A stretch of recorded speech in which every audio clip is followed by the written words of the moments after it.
Sanibonani guys, igama ngiqabeleni phathela mazibela eNimba ngomhla ka-18 March. Ayeke uzoleka-ke emva kokuthi-ke idalulwe indaba yokuthi uyena wafika naleya idea yokuthi-ke u-Azande angaphathi-ke ingcukana industries umane nje wangena ugibeni ugirl. Umamezala wakhe-ke umane nje wambuka wathi, oh yazi wena-ke bendikuthembile kaloku, yabona-ke wena bekade ndimthembe ngampela, bendingazi uba uzondincatsha ngalolu hlobo. Wena ndakukhusela, wena ndakulwela, ndakudifenda ubhuti wami ethi akakufuni le khaya, kodwa usukwazi ukungenza kanje.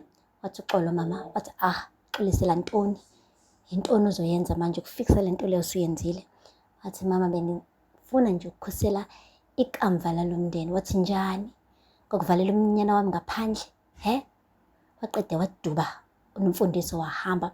Uthe sathi uyahamba nje wathi uzoleka mama, mokucinga u-Azande bekade ready yini for le position. Guys, umane wajika unomfundiso wathi andivanga. Uthini? Wathi mama, ndiyabuza nje qha ukuba u-Azande bekade ready yini ukuphatha ingcukana industries. Wathi ngubani wena ongangixelela oko? Thina nomndeni besisibhalile i-will sasho ukuba uma umntanami esekhulile uyena ozophatha la. Wafika wena wacima yonke into esiyibhalile thina as a family. Cinga ukuba leyo nto i-right uba uyenzile? Wathi mama, kodwa inyani uyayazi uba u-Azande akekho ready. Kusiza ngani ukuba umnikeze i-position enkulu kangaka ebebekade ezofeyila? Guys, umane wathi nje uLazarus, okay, let's go now. We need to go now. Esebona ukuthi sengathi usekhulume kakhulu Ntombo, usekhulume kwaze kweqa. Lapho unomfundiso guys umane wabila ngaphakathi. Esho ukuthi hayibo, ubani lona? Who are you? La ekhaya kongcukana usuzoqhamuka, usuzobeka ama-judgment, usuzobeka imithetho la uthi ubani ofanelwe i-position, ubani ongafanelwe i-position, ubani o-ready, ubani ongekho ready. Hayibo guys, isipindi sikazoleka. Hayi, ngiyasesaba. Hayi-ke guys, wekushiwo kuthiwa inhliziyo enecala ikuthola ukuphumula. Kadelele budala ubuthongo-ke guys uLazarus embhedeni, kodwa ukyal bekungafika ubuthongo. Uhlale ngezinqa kwaze kwasembhedeni guys. Kutheme ukuthi nje kushawu past 4, hayi wamane wabona ukuthi no mani isingaphezu kwamandla akhe le ndaba. Wasukuma waya ngasesayidini lika-Lazarus wamvusa wathi, Lazarus, vuka. Ulala njani? Mina ndingalele, ndidle unembeza.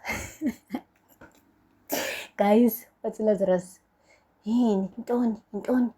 Wathi vuka, kuzomele sihambe siye kumele ndibone unomfundiso, ngeke ngikhona ukulala. Wathi hayibo, Soleka, do you realize what time it is? It is almost 5 a.m. in the morning. What? I don't care. I can't sleep. I need to see her. Hayibo guys. Wathi anginakwazi mina ukuba ndimotshe kulo mndeni. Andifuni ukuba ne-relationship ebhedayo njengomndeni wakaMabandla. Andizelanga like kuzomotsha. Look at you. You are a perfect man. And your family was perfect until mina ndifike ndizomotsha. Wamane wahleka uLazarus wathi, perfect? Asikaze sibe perfect thina.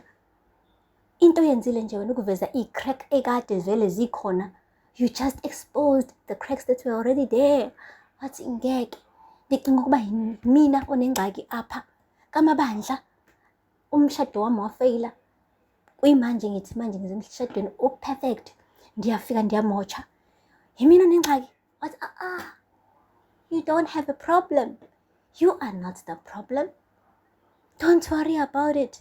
Ezama ukududuza phela uLazarus guys, eduduza isithandwa sakhe. Kuye wafika isikhathi ukuthi behambe-ke beye ofisini. Nakhona-ke ofisini guys izinto bezitense. Hayi-ke u-Onga benoma wethu benza izinto zaba more tense. Mase sebebuza phela ukuthi ngabe ikusasa labo limi kuphi laphaya eKhuselatech. Qale nje u-Onga wa-confront uLazarus washo ukuthi boss, I am not settled. Uyazi u-Azande ufikile la wabuza nge-structure senkampani.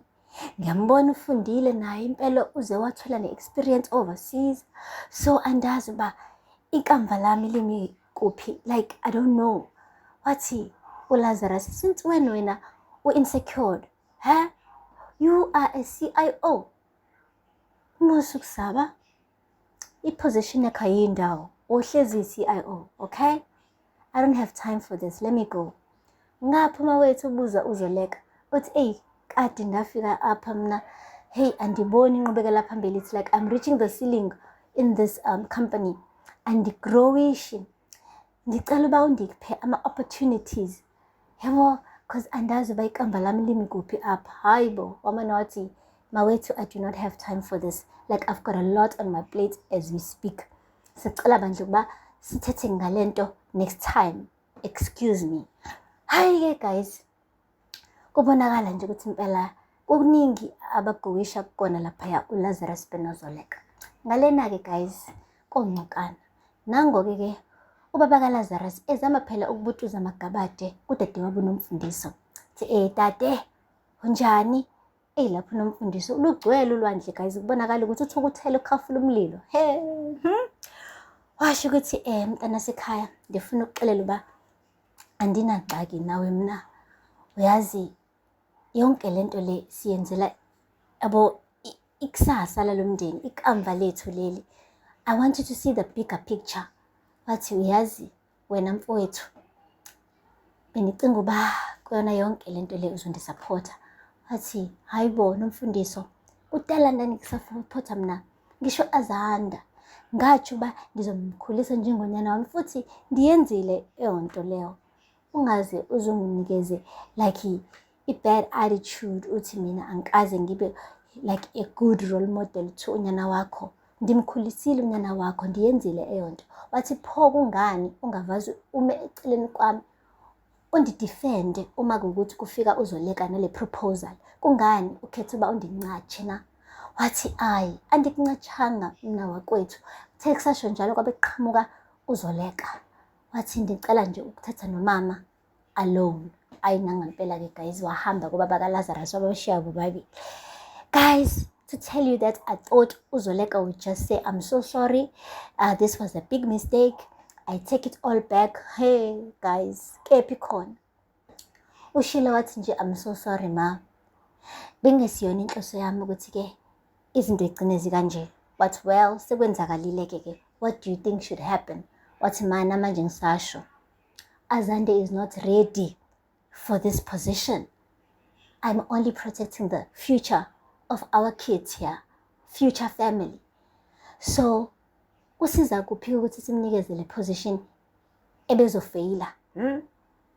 What is so important to you ukuthi indodana yakho ibe ne-position ephelele ephezulu nokuthi-ke sibone leli business lifeyila? Because I'm sure Azande is gonna fail. You want him to fail khona uzoprove point ukuthi-ke uyakwazi ukuziphindiselela ngokuthi ubhuti wakho wathatha yonke into wayenza eyakhe njengoba wayeyumfana wena untombazane. Is that why ufuna kangaka ukuthi-ke athathe le position uAzande? Ufuna nje ukuthi uyiprove kubhuti wakho ukuthi like now you are big just like him? Hayibo Soleka, yazi uma nophelelwa amazwi uNomfundiso guys, ebona kahle ukuthi lo makoti lo hayi khona kahle kahle ulethe inyoka endlini, imamba uqobo lwayo. Guys, ngishawa amahloni nami. Hayi ngishawa amahloni. Zoleka is breaking this relationship. Yabona i-relationship kaZoleka noNomfundiso is gone guys. Akho relationship lapha. They will never get along. After what uZoleka said to Nomfundiso, ever, like never ever get along.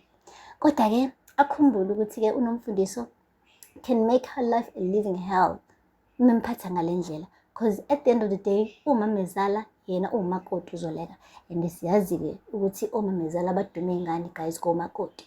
Hasazi-ke ugirl ngathi uyimbela umgodi wakhe. Aphela lapho kaMazibela namhlanje, ningakhohlwa subscribe and like and comment. Until next time, bye.